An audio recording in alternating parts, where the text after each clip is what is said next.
रबिया बड़ी नेक खातून थी, बगदाद में रहती थी। अल्लाह ताला ने बड़ी दौलत अता फरमाई। उनकी शादी भी एक दौलतमंद शख्स से हुई। फरमाती हैं, छत पर अपने शौहर के साथ बैठी थी। वो था तो बड़ा दौलतमंद, पर मुतकब्बर भी बड़ा था। दरवाजे पर एक फ़कीर मांगने आया। मेरे खामन बालकनी से झांक कर कहने लगा, इसे कुछ ना देना, ये दुकानदार है, ये दुनियादार बने हुए हैं, जानबूझकर मांगते हैं।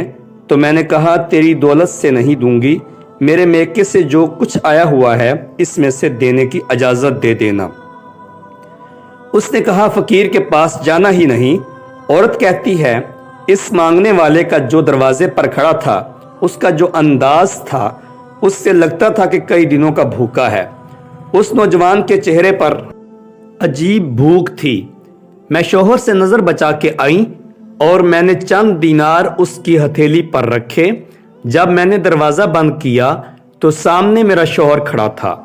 कहने लगा, मेरे बगैर इजाज़त के देती है, जा तुझे 3 तलाक़ें। मैं इज़्ज़तमंद बाप की बेटी तलाक लेकर घर आ गई। जुर्म मेरा यह था कि मैंने अल्लाह के रास्ते खैरात की थी। कहती है, मेरा वालिद परेशान हो गया, मैं शदीद परेशान, मेरे वालिद और वालदा भी परेशान थे कि रिश्ता कहाँ से आएगा।